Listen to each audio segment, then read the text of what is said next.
So I was able to get my hands on one. Hello, I'm Ramon, and welcome to All Scale RC. So finally, I got myself the 1920s Snap-on Special Edition Sprint Car made by TRAXXAS. And this thing is gorgeous. I love this little thing. It's not very big, you don't get a lot for your money, but it's a completely new chassis, and it's unique to pretty much anything else I own. So first off, let me tell you how I got it. I ordered it from eBay. The prices do appear to be coming down somewhat. I think I got pretty lucky. I took a chance. I bought it from somebody who absolutely had no sales on eBay. They had no sales, they had some purchases, and I figured that most of the people selling these on eBay work in the mechanic industry. So they probably don't have eBay stores that they sell stuff out of. They're new to this game. So I took a chance.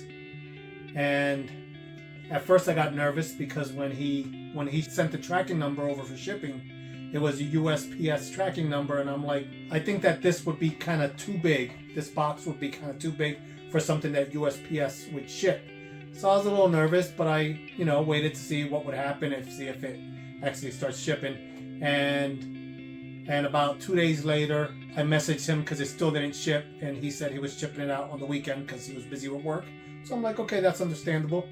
So on the following morning, he went to UPS and shipped it to UPS, and it showed up at my door. So pretty much he was one of the lowest priced ones on eBay, and I think he had just posted it that day, and it had make an offer. So I sent an offer that I felt I'd be happy with, and he accepted. So here it is. If he's watching this video, thank you, I really appreciate it.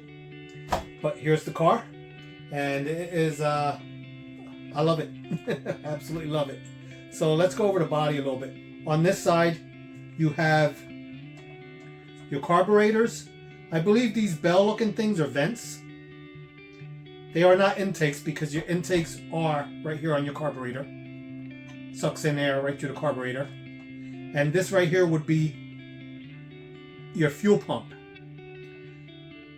These old cars had mechanical fuel pumps. The only time you're pumping fuel is when the car is running. So when you go to start this car, you had to prime the fuel pump, kind of like you do on your lawnmower. You prime your fuel pump, and then the car would, then you start it, and it would continue to run. So that's how that worked. You have your fuel filler cap right here. Your really long exhaust, and another vent, it looks like.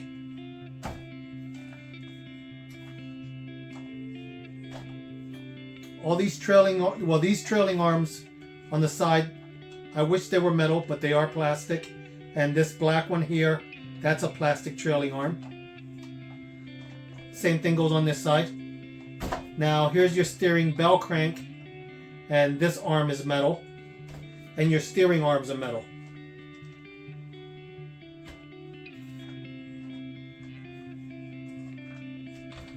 The seat is a hard plastic. It looks like it would be a leather, but if you can see in there, you have a steering wheel and you have some sticker gauges.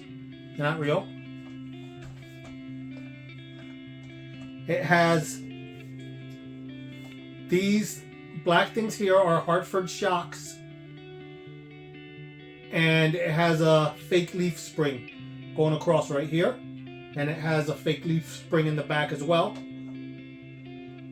In the front, it only has one Hartford shock on each side, and on the back it has two Hartford shocks on each side. Now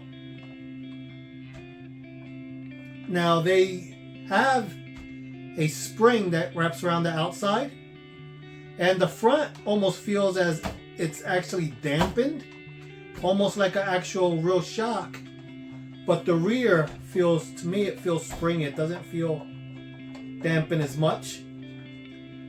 I don't know if there's any type of oil or how that would even work in these without dissecting them. Here's your rear axle, and your diff your differentials pointed up, because I'll show you in a minute. Here, let's take this body off. It has a clipless body system, so let's pop that off. It has these little 3 tabs, and your whole body comes off.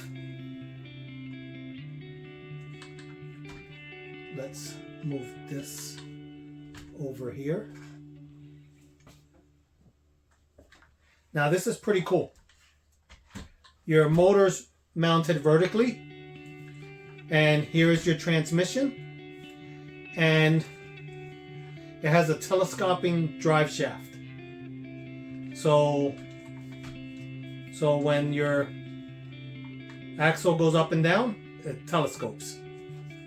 So that's really cool. But there wasn't much room under here, and that's why the motor was mounted vertically.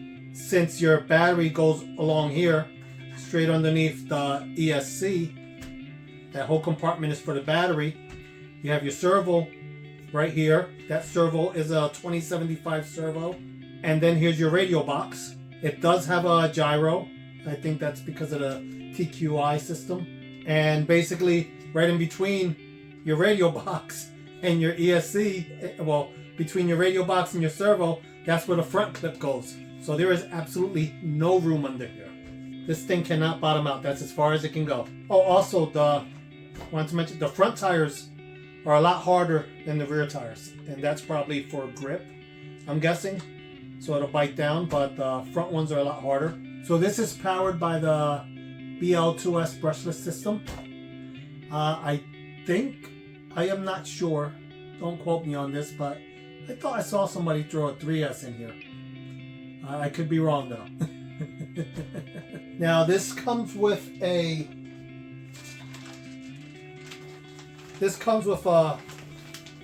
charger and a 2S battery, which I haven't even gotten that far yet. I haven't even decided if I'm ever even going to put a battery in it. This thing is probably, I'm going to probably start rearranging these cars or removing them and I might replace them with the car rally trucks that I bought recently, and this thing might hit this shelf.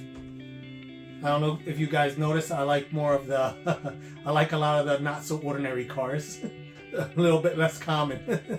So I want to put up some of my other cars up here. I'm going to take these down, either eventually start building them or just put them away out the way for now.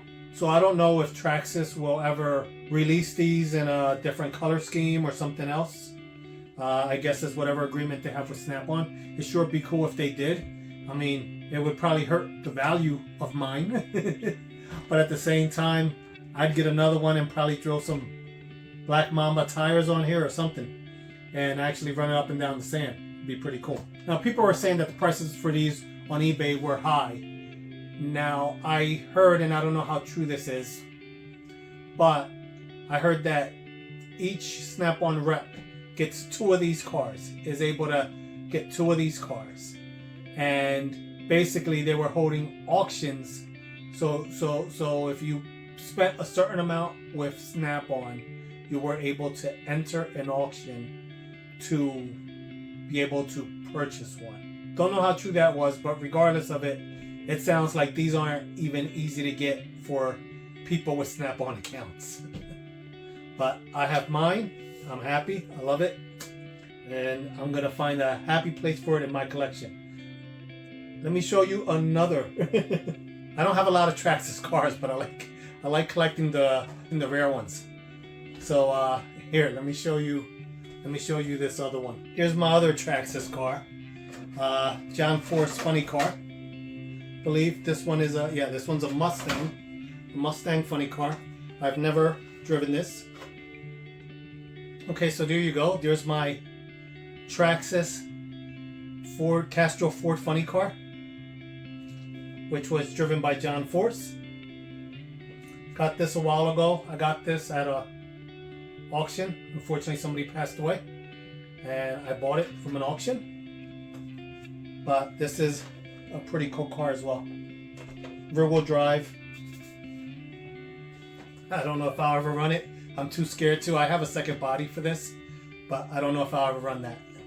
That was it. That's the new addition to my collection. and I have a lot of work to do still on the T-Rex, on the XX10 T-Rex. Hoping to get some more done on that, and I'm trying to get the brushless conversion in the Gravedigger, which is on my floor right there. I think it's huge. Hoping to get the brushless conversion on that this weekend. So make sure you check back so you could see all the progress.